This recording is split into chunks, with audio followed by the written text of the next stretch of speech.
어떤 때인가? 우리 14장 1절 보시면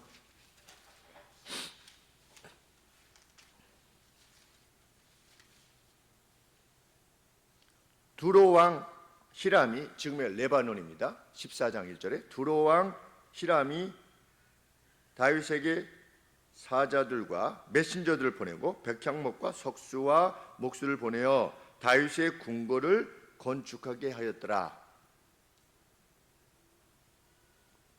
그랬더니 2절에 다윗이 여호와께서 자기로 이스라엘 왕을 삼으신 줄을 깨달았으니 이는 그 백성 이스라엘을 위하여 나라를 진흥하게 하셨음이더라. 2절에 보시면 다윗이 여호와께서 자기로 이스라엘 왕을 삼으신 줄을 깨달았으니, 건축을 하도록 그 두로 왕이 그 재료들을 보냈더니 다윗이 무엇을 깨달았냐면 여호와께서 자기로 이스라엘 왕을 삼으신 줄을 깨달았대요. 이미 이스라엘 왕인데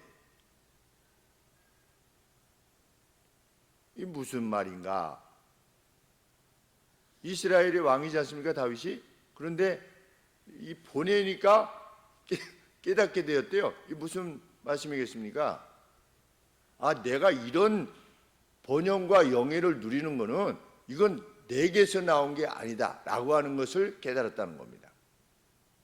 아, 여호와께서 나로 하여금 이 같은 영광을 누리게 하셨구나, 이것을 깨달았다는 겁니다. 1989년도 어간에 화평교회 성도님께서, 그때는 집사님이신지 아닌지 모르겠는데 집사 아니셨던 것 같기도 하고 집사님이셨는지, 서울에 있는 사무실 개소식을 하시면서 안만수 목사님을 모셨습니다. 그래서 회사를 위해서 기도해 달라고 해서 같이 예배를 드렸습니다. 그 회사가 지금 매출액이 1조 8천억입니다. 한 30년 만에 30년도 안 됐습니다. 1조 8천억입니다. 매해 약 800억 내지 1,000억이 순이익이 납니다. 그러면 무엇을 알아야 됩니까? 아, 여호와께서 나로 하여금 이 길을 가게 하셨구나, 이렇게 깨달았다는 겁니다, 다윗이.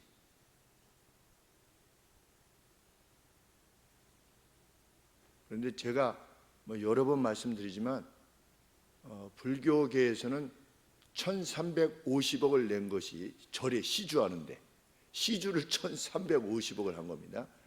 지금까지 제가 들어본 것 중에서는 우리나라에서는 27억인가가 제일 많이 들었습니다. 고드만삭스 한국 지부장 집사님께서, 장충교회 집사님께서 건물이 너무 낡아서 이렇게 새로 성전을 졌으면 좋겠습니다 라고 해서 스톡옵션 전부를 내놓으셔서 그것을 시드머니로 해서 장충교회가 아주 아름답게 이렇게 지어졌습니다. 그때 들은 것이 최고로 저는 들었습니다. 그런데 우리나라에 많지 않습니까? 기독교 갑부들이 얼마나 많습니까? 강남에 보면 기독교 갑부들이 참 많습니다. 그런데 교회는 재정적으로 매년 어렵습니다. 그 몇 억 때문에 어렵습니다.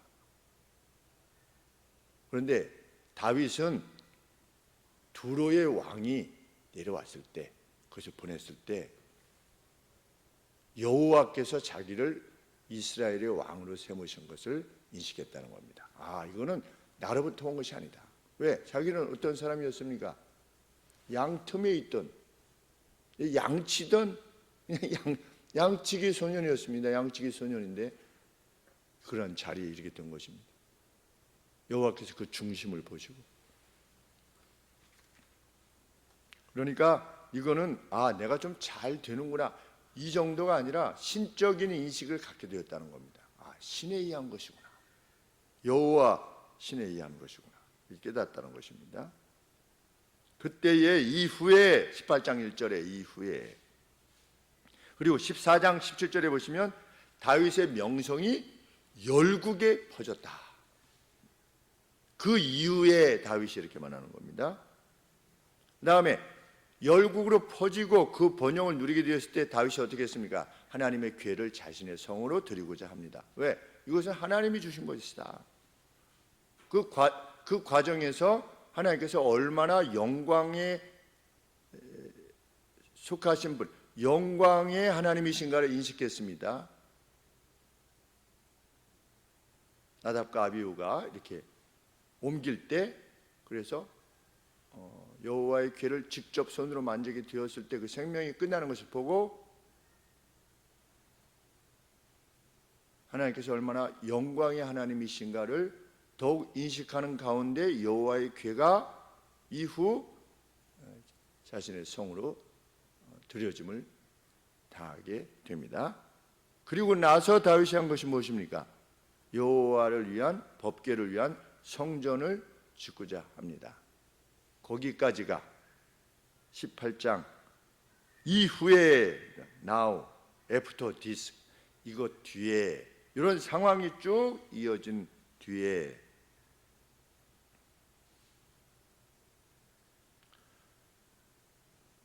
역대기의 기록자는 하나님께서 함께 하셨던 다윗의 생애에 대해서 기록합니다.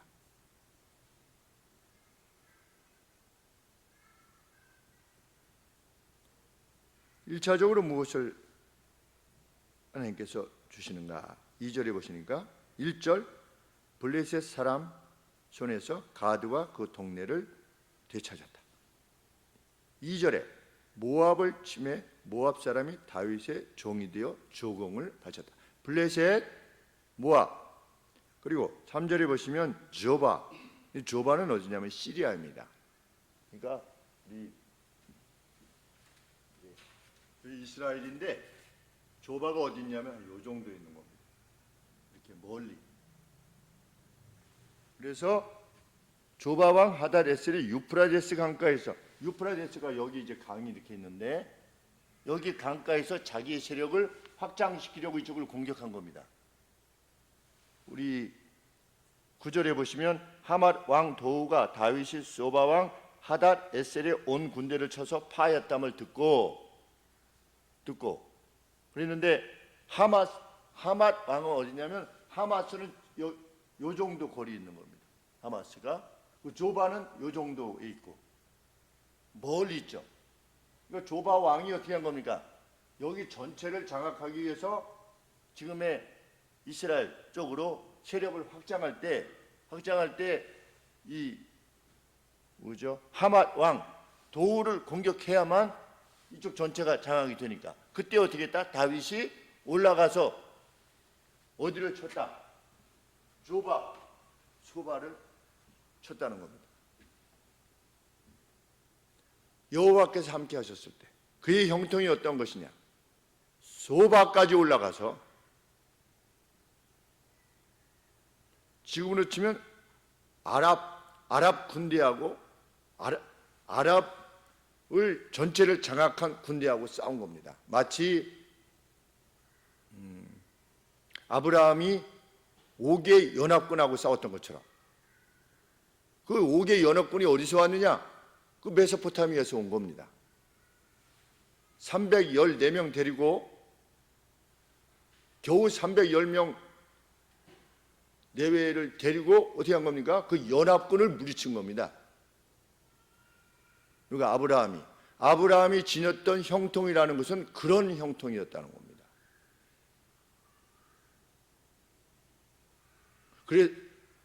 그러니까 아브라함이 그 소돔과 고모라 이제 돌아올 때 사람만 보내고 저 물건은 네가 다 가져라 그러니까 아브라함이 오랬습니까?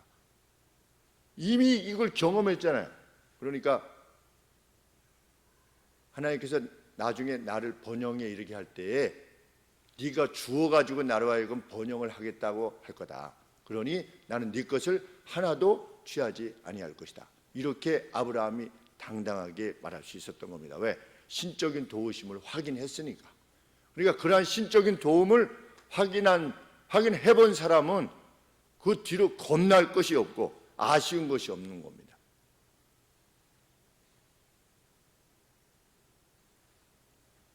그래서 소바왕 3절에 하닷 에셀이 유프라데스 강가에서 자기 권세를 펴고자 하며 다윗이 절을 쳐서 하마스까지 이르렀다. 그리고 그 병거 1,000승과 기병 7,000과 보병 2만을 빼앗고 그 병거 100승의 말만 남기고 그 외의 병거의 말은 다 발에 힘줄을 끊었다. 왜 이렇게 했을까? 아직 이스라엘이 그런 편제를, 그 말을 수용해서 무엇을 이룰 만한 편제가 없는 상태라고 하는 것을 말해주는 겁니다. 그러니까 다윗이 무슨 거대한 군사를 데리고 나가가지고 이긴 것이 아니라는 것을 지금 성경이 말하고 있는 겁니다. 전쟁에 있어서의 승패는 누구에게 결정나느냐? 하나님에 의해서 결정. 우리가 생업에 있어서 그 승부를 누가 결정짓느냐? 우리 하나님께서 결정짓는다고 하는 믿음을 가지고 우리는 나가는 것입니다.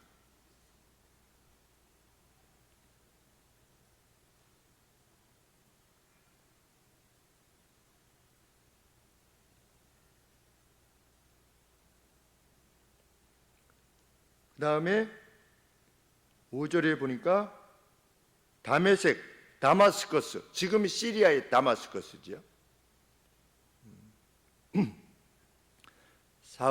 사울이 회심하기 전에 사울이 향했던 그 다마스커스, 그 다마스커스 아람에 수비대를 두어, 그러니까 그 다마스커스에 그 보통 게리슨이라고 그러죠. 게리슨 유격대 뭐 이런 표현을 쓰지 않습니까? 그 게리슨을 두었다고 하는 것은 뭐냐면 다윗의 그 나라가 없어졌다는 게 아니라 거기가 이스라엘의 영토가 되었다는 것이 아니라 다윗의 영향이, 이스라엘의 영향이 거기까지 미쳐서 수비대를 둘 정도로 영향을 미쳤다는 것입니다. 계속해서 다윗의 권세 아래 그들이 복종할 수밖에 없었다는 것입니다.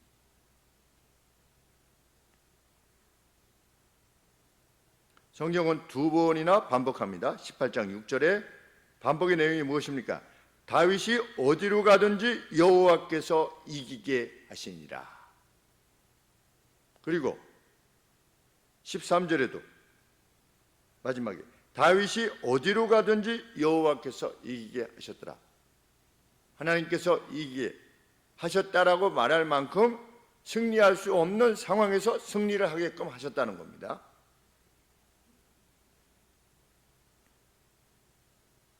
기드온 300명이 나가서 메뚜기와 같은 많은 사람들을 물리쳤습니다. 300명 데리고도 하나님께서는 능히 그 어떤 일도 행하실 수 있으시다. 그것이 우리의 믿음입니다.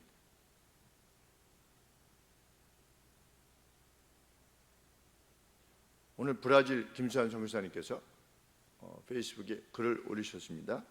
무슨 글을 올리셨냐면 우리는 길을 보여주시면 우리가 복종할 것입니다. 이렇게 말한대요. 하나님 앞에. 하나님 길을 보여주시면 우리가 복종할 것입니다.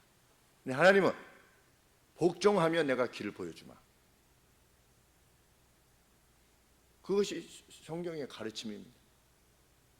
하나님 뭘 좀 보여주면 내가 하나님께 순종하겠습니다. 순종의 삶을 앞으로 살아나가겠습니다. 대부분 그렇죠. 왜 하나님을 깊이 못 믿는가? 안 보여주셔서 그렇다는 겁니다. 근데 성경의 가르침은 네가 복종하고 순종하면 내가 너에게 내가 어떤 존재라는 것을 보여주마. 이것이 성경의 가르침입니다. 순종하고 복종하는 이에게 하나님의 능력을 베풀어 주시는 겁니다. 근데 사람들이 거기까지 안 가려고 하는 겁니다. 자기 생각을 판단을 내리죠. 늘 선과 악을 자기가 결정하려고 합니다. 여기까지는 내가 따르고 여기까지는 따르지 않고 그걸 내가 결정하려고. 그 죄성이 늘 있어요. 아니 거기까지는 아니지 아직은. 뭐 때가 이르면 그 자기가 결정해요. 성경은 네가 내 말을 따르라. 그러면 내가 보여주마. 보여주시면 따르겠대요. 아니에요. 따르면 보여주시는 겁니다. 온전한 순종이 신적인 능력을 체험케 하는 것입니다. 제가 그래서 밑에다 답글을 달았습니다. 진정 그렇습니다. 그럴 때 그 길을 열어주신 분이 하나님이시라는 것을 확인할 수 있으니까. 내가 순종하지 않았는데 먼저 보여주셨다. 하나님을 향해서 간다? 불가하지요. 그러한 번영은 오히려 독이 될 겁니다. 내가 하나님의 뜻대로 행하지 않았는데 번영이 이르렀어요. 그러면 하나님을 멀리 떠나는 독이 되는 겁니다. 그러면 그러한 번영을 하나님께서 주시겠습니까? 불가하죠.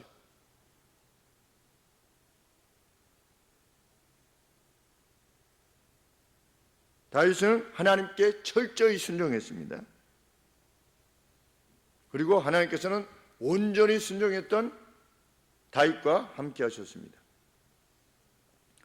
다윗은 자신의 번영이 자신으로부터 말미암는 것이 아니라는 것을 확인할 수 있으리만큼 하나님의 능력을 체험하게 되었습니다. 예수님께서도 동일한 말씀하셨죠. 나의 계명을 지키는 자라야 나를 사랑하는 자니 나를 사랑하는 자는 내 아버지께 사랑을 받을 것이요 나도 그를 사랑하여 그에게 나를 나타낼 것이다. 이렇게 요한복음 14장 21절에서 말씀하셨습니다. 나를 사랑하는 자는 내 아버지께 사랑을 받을 것이요 나도 그를 사랑하여 그에게 나타날 것이다. 누구에게? 나의 계명을 지키는 자에게. 그러니까 순종하면 예수님 자신이 신이라고 하는 사실을 나타내 보일 것이다. 하나님 어디까지 믿어야 되나요? 어디까지 믿어야 되는 내용이 없어요. 왜? 하나님은 무엇이라도 하실 수 있으시니까. 무에서 유를 창조하시는데 못하실 일이 무엇이 있겠습니까? 나아만에게 7번 씻으라고 했습니다. 6번까지 씻었습니다. 나아만이 포기하지 않았습니다. 온전히 순종했습니다. 마음의 내용이 어떤지는 알 수 없지만 하나님은 약속을 지키셨습니다. 온전히 하나님의 명령을 지키면 하나님께서 영적인 부흥을 허락하시는 겁니다. 그렇게 해가지고 나아만이 문둥병이 나서 그것이 아니라 성경이 말하는 바는 무엇입니까? 하나님을 여호와 하나님이라는 하나님의 신을 만난 겁니다. 그 순종이 나았다 이게 아니고 그 순종을 통해서 정말 얻게 된 것이 무엇이냐? 여호와 하나님이라고 하는 신을 만났다는 것이죠. 우리가 순종을 하기를 원하는 이유는 무엇입니까? 번영에 이르고자 잘 먹고 잘 살려고 나 좀 병 좀 낫고 내 사업 좀 잘 되려고 그래서 하나님을 섬기는 겁니까? 아닙니다. 우리가 순종을 할 때 하나님이 베푸시는 그것이 신적인 능력을 지닌 것이라는 것을 확인하게 되고 확인하면 그때 주어지는 번영, 무슨 평강 이거는 아무것도 아닌 겁니다. 그 하나님을 그 신을 만나는 거죠. 그러면 나머지 생에 두려움이 없는 정도가 아니라 전혀 다른 사람으로 세상을 사는 겁니다. 전혀 다른 사람으로. 하나님은 우리가 그 자리에 이르기를 원하는 겁니다. 자기 백성이. 너희는 마음에 근심하지 말라. 하나님을 믿으니 그 하나님인 신인 나를 믿으라. 또 나를 믿으라. 예수님께서 그렇게 말씀하십니다. 너희들이 뭘 볼 것이기 때문에 내가 부활한 걸 다시 볼 거기 때문에. 말이 되는 얘기입니까? 내가 지금 어디로 가는데 너희들은 못 와. 아직. 내 나중에 알게 될 거야.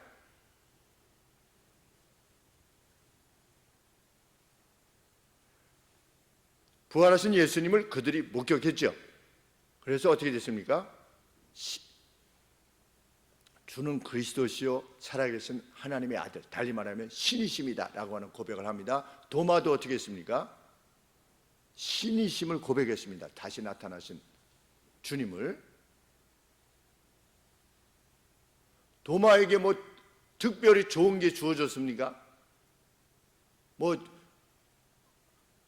예수님을 다시 만났을 때 이제부터는 떵떵거리면서 살 수 있는 새로운 신분의 변화가 왔습니까? 오지 않았죠. 그런데 무엇을 인식하게 된 겁니까? 신이 정말 살아계시구나. 그때 2000년 전에 도마나 오늘 우리나 인간으로서 자연인으로서의 늘 던져지는 질문은 무엇입니까? 과연 죽은 뒤에 부활이 있을 거냐? 죽은 뒤에 천국은 정말 있는 거냐? 그거 아니겠습니까? 요단강 죽음의 길을 갈 때 내 뒤에 정말 보장된 것이냐? 그것이 마지막 눈을 감는 순간까지 인생이 지니는 질문 아니겠습니까? 그런데 하나님은 순종하는 자에게 그런 그것을 가능케 하시는 능력이 있다는 것을 마치 예수님의 부활을 보게 하시는 것처럼 보게 하시겠다는 것이 하나님의 약속입니다. 그런데 일부는 그걸 보고 가고 일부는 죽을 때까지 그런 못 보고 가는 겁니다. 그냥. 그럼 왜 못 보고 가느냐? 성경 말씀에 의하면 예수님의 계명을 지키지 않는 겁니다. 온전하게 지키지 않는 거예요. 내가 판단하는 것까지만 지키는 겁니다. 목사가 이렇게 말씀을 가지고 권하고 저렇게 권하고 해도 따르지 않는 겁니다. 그냥 내가 내 스스로 결정하는 것입니다. 예수님은 그에게 자신을 나타내시지 않는 것이죠. 이 말씀에 의하면 뭐 특별한 경우가 있긴 하지만 가령 예를 들어서 여로보암 같은 경우는 하도 도울 사람이 없으니까, 도울 존재가 없으니까 여로보암이 악을 행했음에도 불구하고 하나님께서 이스라엘에 번영을 주셨습니다. 이스라엘을 위해서. 그때 여로보암이 돌아왔습니까? 안 돌아왔습니다. 최대의 번영을 주고 41년 동안이나 그 통치를 가능하게 하셨습니다. 41년 동안이나. 그리고 번영을 주셨어요. 그런데도 불구하고 여로보암이 돌아오지를 않았어요. 여로보암 2세. 첫 번째 여로보암 말고 두 번째 여로보암. 아무런 소용이 없어요. 순종하지 않았는데 무엇이 주어진다? 하나님께로 나아갈 수 있다? 없는 겁니다. 그런 것은 성경 말씀이야. 우리는 죽음에 이르기 전, 훨씬 전, 우리가 죽음을 만약에 막 90세에 죽는다면 30세, 20세 때 벌써 그 하나님을 체험하고 나머지 70년을 살면 얼마나 행복한 겁니까? 이거는 있구나. 이걸 100% 확신하고 나머지 70년, 80년을 산다면, 그래서 우리가 우리 자녀들에게 예수님을 전하려고 하는 거 아니겠습니까? 예수님을 확신시키려고 하고 두려움 없이 이 땅을 살 수 있습니다.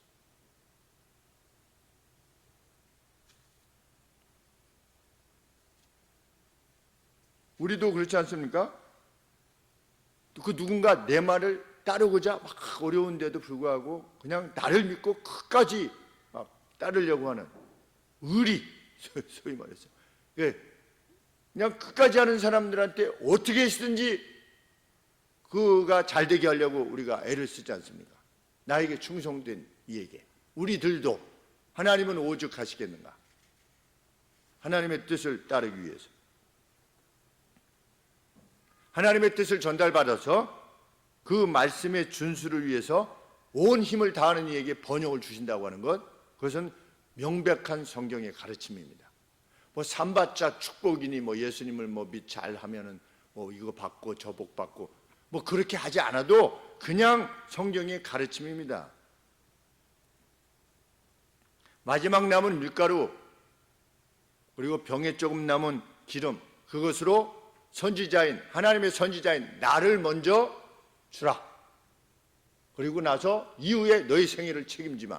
말도 안 되는 요청을 받았을 때 그 과부는 이미 하나님으로부터 말씀을 들었거든요. 들은 상태에서 엘리사가 온 겁니다. 엘리야인가요? 엘리사인가요? 엘리야죠, 엘리야. 네, 엘리야가 왔을 때 하나님의 말씀을 믿고 또 엘리야가 그 말을 똑같이 하는 거 아니겠습니까? 하나님으로부터 계시를 받고 선지자가 올 텐데 너 이렇게 해라. 말씀을 듣고 그리고 선지자가 와서 그 말을 똑같이 하는 겁니다. 그랬을 때 이거밖에 안 남았지만 말씀에 의지하여 내가 그렇게 하겠습니다 라고 했을 때 이 과부가 받았던 건 뭡니까? 병의 기름입니까? 기근이 끝날 때까지 그치지 않는 그 기름병, 밀가루통, 그걸 매일 본 겁니다. 3년간이나 3년 6개월 동안이나 언제 엘리야가 갔는지 알 수 없지만 3년 동안이나 매일 이게 기름을 부어내면 계속 기름이 있는 이 기적을 체험한 겁니다. 그가 어떻게 했을 때 그 여인이 말씀을 온전히 순종해서 하나님의 선지자를 대접했기 때문에 복을 받은 게 아니라 대접하라는 하나님의 명령을 받았기 때문에, 하나님이 대접하지 말아라 그랬으면 대접하지 않아야 했겠죠. 내가 다른 방도를 하는데 와서 달라고 해도 주지 말아라, 그러면 안 줬을 때 그러한 하나님의 역사를 체험했겠죠. 우리가 왜 예배를 드리느냐? 하나님의 뜻이 무엇이고 하나님의 말씀이 요구하는 바가 무엇이냐를 듣기 위해서, 리슨하기 위해서, 하나님의 뜻을 듣기 위해서 모이는 겁니다. 듣지 않으면 이해할 수가 없으니까, 알 수도 없고, 듣고자 하여서 모여서 들었을 때 그것을 따르는. 그런데 이 죄의 오염이 늘 어떤 말씀이 던져지게 될 때 그것을 거부하게 하는 원수 마귀의 움직임이 있지요.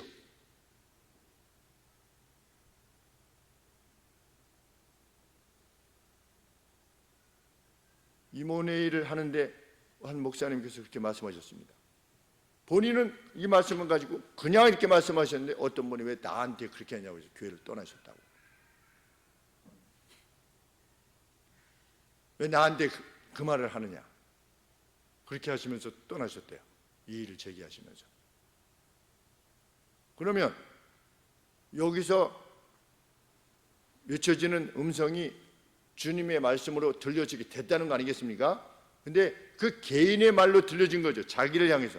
그러면 강단에서 말씀을 가지고 외쳐지게 됐을 때 그것이 자신에게 주시는 하나님의 말씀이구나 라고 받아들여서 그대로 행하면 하나님이 그와 함께 하실 것이다. 그리고 하나님의 신되심을 드러내실 것이다.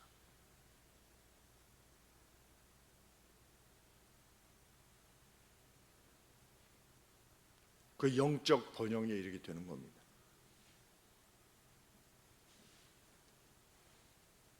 다윗의 번영이 어느 한때의 순종에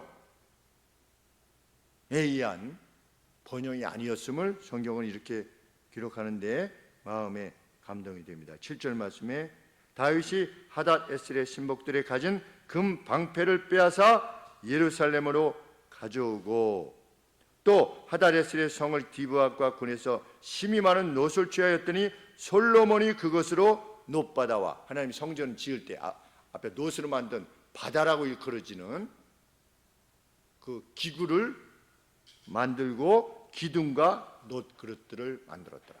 그때 얻어진 번영의 그 내용들, 그것들을 어떻게 했다? 하나님의 전에 두어서 그것들로 자기 그 보물창고에 두었다가 어떻게 한 겁니까? 나중에 솔로몬이 성전을 지을 때 그것으로 성전을 지을 수 있도록 다윗이 다 준비한 겁니다. 하나님에 의한 번영을 자기의 그 어떤 것을 위해서 사용하지 않았던 것입니다. 물론 누렸지만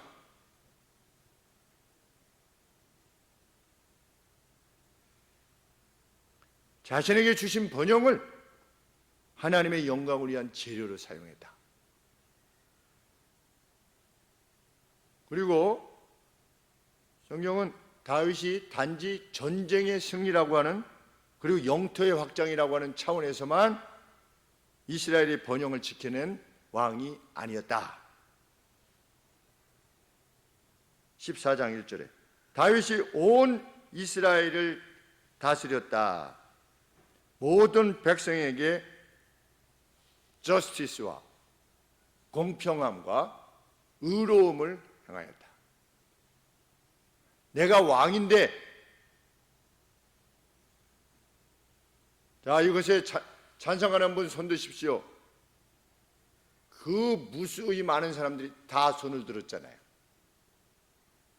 3연임에 찬성하는 사람들 한 사람도 반대하지 않는,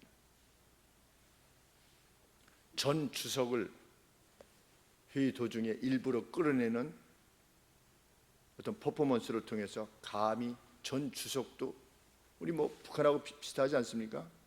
자기 고모부를 그냥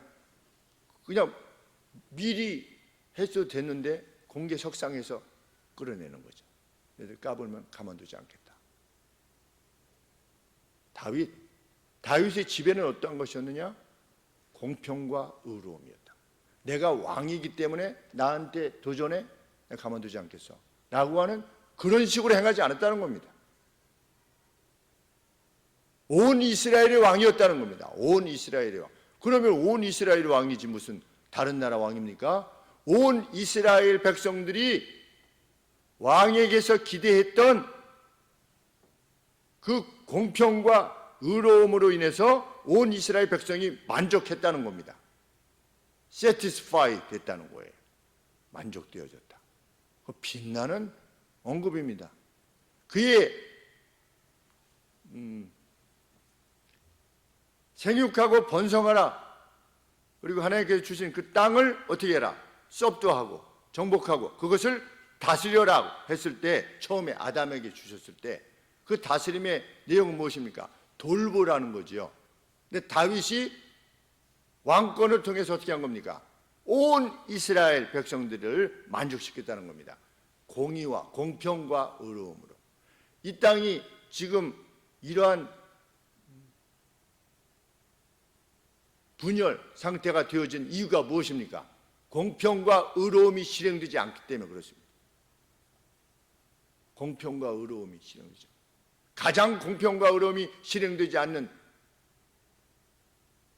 체제가 뭡니까? 그게 공산주의지요. 권력을 지닌 자가 최고인, 자기 마음대로 다 하는. 그래서 공산주의야말로 성경과 가장 하나님을 못 믿게 한다는 차원을 떠나서 공평과 의로움이 상실된 게 뭐냐? 그게 사회주의다. 그들이 말하는 사회주의.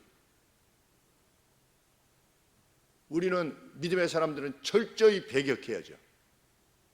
그런 사상들을.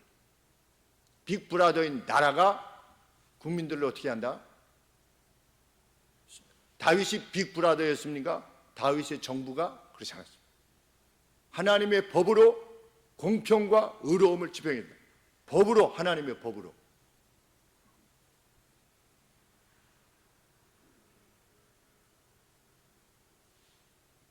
공정한 지배자. 참 기대하게 됩니다. 우리나라에서도. 그리고 그 공정한 지배자가 어디에서 나오기를 원하냐? 우리 자녀들 가운데 나오기를 원하는 겁니다. 그래서 반장해라. 어렸을 때부터 훈련해서 그들이 뭐 정치 지도자가 되든 경제 지도자가 되든 경제적인 차원에 있어서 공평과 의로움이 실행된다면 얼마나 빛나는 나라가 되겠습니까? 그 누가 그것을 행할 때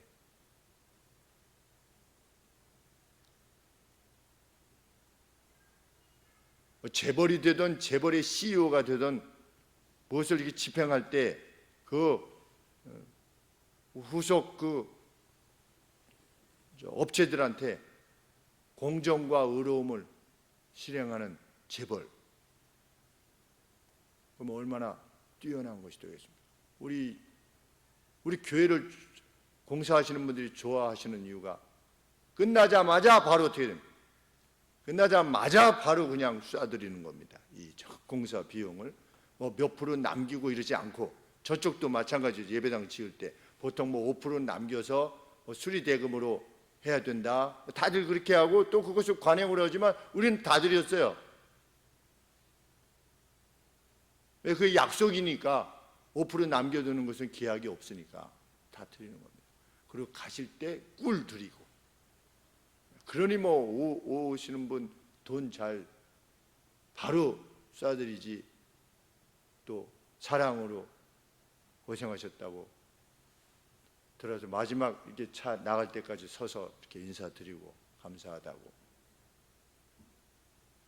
어떤 재벌이 아니면 정치 지도자가 그러한 공평함과 의로움을 집행할 수 있다면 얼마나 빛나는 나라가 될 수 있겠는가. 우리의 가정이, 우리 학교 교장 선생님이, 교회의 목사가, 정치 지도자가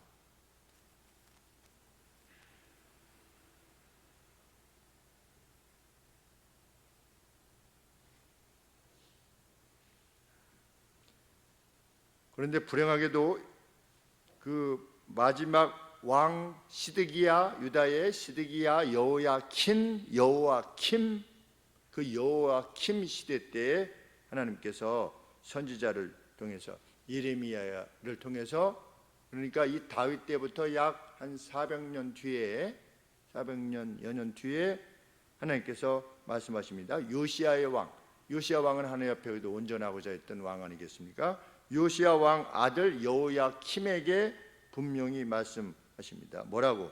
너는 예루살렘으로 돌아오지 못할 것이다. 너는 성 밖에서 죽을 것이고 나귀와 같이 매장을 당할 것이다. 그런데 그 요세푸스라고 하는 이스라엘의 역사가에 의하면 1세기 때 요세푸스라고 하는 이스라엘 역사가 있는데, 그 역사가에 의하면 이 여호야킴이 밖에 이제 죽임을 당해가지고 성 밖에, 바벨론에 가서 성 밖에 이렇게 죽임을 당했는데, 그 느부갓네살 왕이 그 무덤을 만들지 말라고 한 겁니다. 그냥 썩어서 죽은 겁니다. 그런데 그때 하나님께서 예레미야 선지자에게 가서 먼저 경고하신 거죠. 뭐라고 경고하셨냐면, 너희 아비 요아스가 먹고 마시고 형통을 누렸던 것은 그가 공평과 의로움으로 행했기 때문이 아니냐, 이렇게 말씀하셨습니다. 예레미야 선지자를 통해서 여호야킨에게.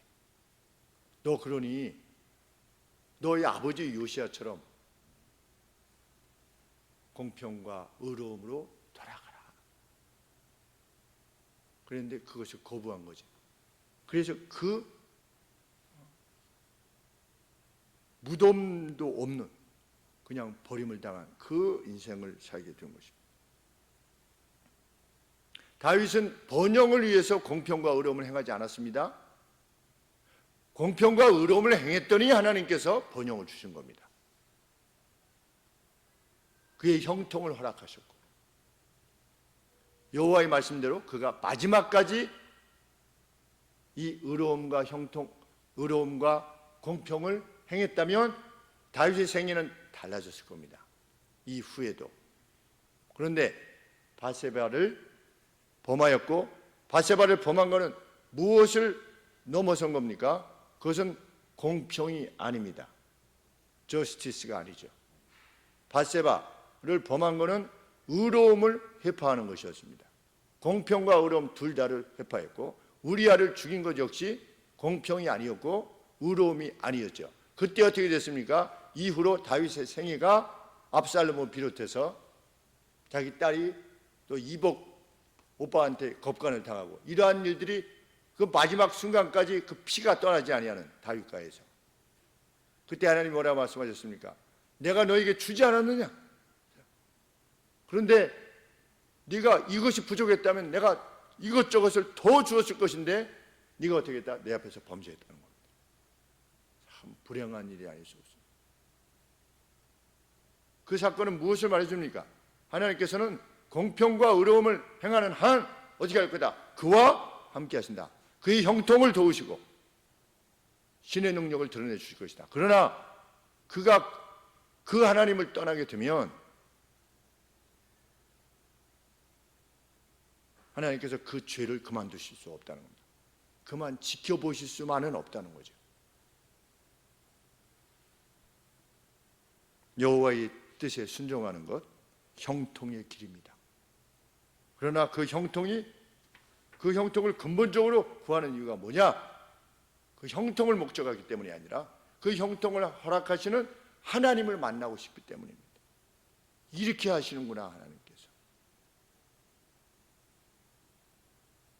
오늘 우리가 하나님이 주신 말씀에 우리 강단에서 또 청지반 때 하나님께서 말씀을 통해서 주시는 말씀들을 듣고 가정 신방을 통해서 권면을 받고 그 사모함을 지니는 거죠. 여호와의 말씀을 주야로 묵상하는 자로다. 그것은 무엇을 말하는 겁니까? 하나님의 뜻을 하나라도 더 알고 싶어서 막 간절한,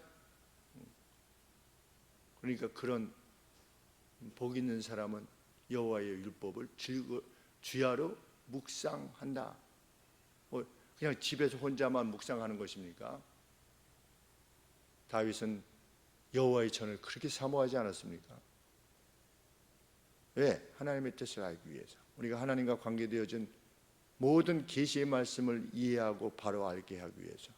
심지어 이디오피아 내시는 마차에서도 멀미 나지 않겠습니까?